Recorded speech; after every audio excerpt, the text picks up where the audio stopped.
এবারের আইপিএল যাত্রাটা মুম্বাই ইন্ডিয়ান্সের কিন্তু একেবারেই ভালো ছিল না। প্রথম 2 ম্যাচে হার, তারপরে জয়, তারপর আবার 2 ম্যাচে হার। মানে প্রথম 5টার মধ্যে 4টাতেই তাদের হারের মুখ দেখতে হয়েছিল। একটা মাত্র ম্যাচই তারা জিতেছিল, ওই কলকাতা নাইট রাইডার্সের এগেনস্টে। মানে বেশ ব্যাকফুটে চলে গেছিল মুম্বাই ইন্ডিয়ান্স। অনেকে তো দাবি তুলতেও শুরু করে দিয়েছিল যে রোহিত শর্মাকে আবারও আর কি ক্যাপ্টেন করার, মানে যে দাবিটা গত বছর প্রবলভাবে উঠেছিল।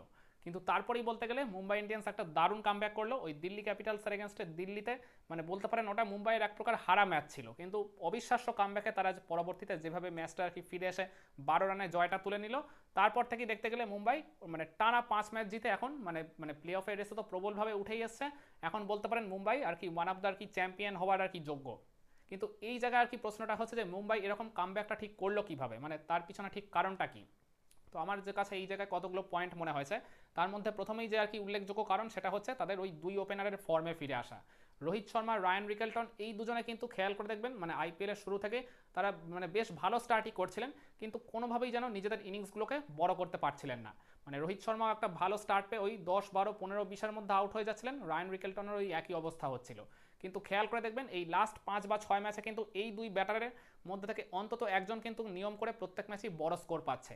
হাফ সেঞ্চুরি যদি করতে নাও পারেন, অন্তত মানে 35 বা 40+ রানের একটা ইনিংস কিন্তু ডেফিনেটলি ডেলিভার করে দিয়ে আসছেন, আর সেটা কিন্তু খুব দ্রুত গতিতে। তো আমি মনে করি মুম্বাই ইন্ডিয়ান্সের এই ওপেনারদের ফর্মে ফিরে আসা ডেফিনেটলি কিন্তু মুম্বাইয়ের মানে এই আর কি যে তারা কামব্যাক করলো সেটার কিন্তু অন্যতম একটা বড় কারণ হতে পারে। আর তার থেকেও বড় কথা, রোহিত শর্মা, যাকে কিনা আর কি অনেকে অবসর নেওয়ারও পরামর্শ দিয়ে দিয়েছিলেন, পার্টিকুলারলি বীরেন্দ্র সেহবাগ, তিনি কিনা আর কি দুইটা আর কি 70+ রানের নক খেলে মানে তার মানে জানানটা কিন্তু আবার ভালো মতো দিয়েছেন। আর এর পরের যে কারণটা আমার মনে হয় সেটা হচ্ছে ওই সূর্যকুমার যাদব, তিলক ভার্মা, এদেরও আর কি ভালো মতো ফর্মে ফিরে আসা, আর তার সাথে উইল জ্যাক্স। মানে মুম্বাই ইন্ডিয়ান্সের এই মানে মিডিল অর্ডারটা কিন্তু সেভাবে ক্লিক করছিল না ওই প্রথম কয়েকটা ম্যাচে। কিন্তু এই আর কি মানে তাদের এই মিডিল অর্ডারের যে গুরুত্বপূর্ণ ব্যাটাররা পরবর্তীতে কিন্তু তারাও জ্বলে উঠেছিল ওই প্রথম 5 বা 6 ম্যাচের পর, যেটা কিন্তু মুম্বাইকে আর কি অনেকটা আর কি পজিটিভিটি এনে দিয়েছিল। যে কারণে খেয়াল করে দেখবেন মানে মুম্বাই যে আর কি প্রথম 5 ম্যাচের মধ্যে 4টায় হেরেছিল, এই 4টা কিন্তু মানে আমি মনে করি 4টার 3টা কিন্তু খুবই ক্লোজ ম্যাচ ছিল। ওই লখনৌ সুপার জায়ান্টসের এগেনস্টে 204 চেস করতে গিয়ে তারা কিন্তু ওই জায়গায় মানে খেই হারিয়ে ফেলেছিল ওই মিডিল অর্ডারে। যে কারণে ওই তিলক ভার্মাকে কিন্তু ওই মানে তুলে নিতে বাধ্য হয়েছিল অ্যাজ এ মানে রিটায়ার্ড আউট মানে মুম্বাই ইন্ডিয়ান্সের টিম ম্যানেজমেন্ট, যার জন্য তাদের তুমুল সমালোচিত হতে হয়েছিল। তো সেই মিডিল অর্ডারই পরবর্তীতে যখন জ্বলে উঠে ভালো পারফর্ম করতে শুরু করে দিল, তো সেইটা কিন্তু ডেফিনেটলি মুম্বাইকে অনেক বুস্ট আপ করেছে বলে আমার মনে হয়। আর এরপর ডেফিনেটলি জসপ্রীত বুমরার ইনক্লুশন। এই বুমরা কিন্তু প্রথম 4 ম্যাচে মিসিং ছিলেন। আমি মনে করি বুমরার না থাকাটা কিন্তু টিম কম্বিনেশনের ক্ষেত্রে অনেক বড় একটা আর কি ইম্প্যাক্ট জেনারেট করেছিল। তারা সঠিক কম্বিনেশনটা ঠিকভাবে খুঁজে পাচ্ছিলেন না, যে কারণে আর কি বলিংয়ে মানে বিচ্ছিন্নভাবে ভালো পারফর্ম করলো। কখনো হার্দিক পান্ডিয়া ভালো বল করছিলেন, বা কখনো ওই জায়গায় ট্রেন্ট বোল্ট, কিন্তু মানে ওই অ্যাজ আ বলিং ইউনিট সেভাবে কিন্তু আর কি মানে জ্বলে উঠতে পারছিল না মুম্বাই ইন্ডিয়ান্স। কিন্তু খেয়াল করে দেখবেন মানে বুমরার ইনক্লুশনের পরে কিন্তু এই মুম্বাই ইন্ডিয়ান্সের ওই বলিং ইউনিটটা খুব ভালোভাবে জ্বলে উঠেছে। সব বোলাররাই বলতে গেলে অলমোস্ট খুব ভালো মতো ওই জায়গায় নিজেদের পারফরমেন্সটা ডেলিভার করতে শুরু করে দিয়েছিল। তো আমি মনে করি বুমরার এই টিমে ফিরে আসাটাও কিন্তু এই পার্টিকুলার সিজনে আর কি মুম্বাই যে দারুণ কামব্যাক করলো তার অন্যতম একটা কারণ হতে পারে। আর এরপর আমায় বলতেই হবে ওই ট্রেন্ট বোল্ট আর দীপক চাহার, এদেরও কিন্তু আর কি ফর্মে ফিরে আসা। খেয়াল করে দেখবেন ওই প্রথম 5 থেকে 6টা ম্যাচে কিন্তু ট্রেন্ট বোল্টও একেবারেই আর কি ফর্মের ধারে কাছে ছিলেন না।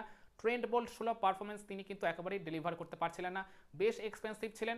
তিনি তার স্বভাবসিদ্ধ ভঙ্গিতে প্রথম আর কি ওভারে মানে তার সবচেয়ে আর কি বেশি উইকেট নেওয়ার রেকর্ড রয়েছে আইপিএল হিস্ট্রিতে, সেটা তিনি নিলেও মানে ওভারঅল আর কি যদি আমরা খেয়াল করে দেখি তাহলে কিন্তু তিনি যথেষ্ট এক্সপেন্সিভ থাকতেন।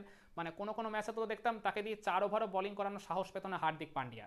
কিন্তু এই ট্রেন্ট বোল্ট যখন আর কি বুমরা কামব্যাক করলেন, তারপর মানে এই বুমরার সাথে ট্রেন্ট বোল্ট কিন্তু জুটি বেঁধে বেশ একটা আর কি ভালো আর কি মানে বলিং ইউনিট আর কি তারা তৈরি করেছেন, বা বলতে গেলে প্রতিপক্ষ ব্যাটারদের উপর নিয়মিত তারা চাপ সৃষ্টি করেছেন।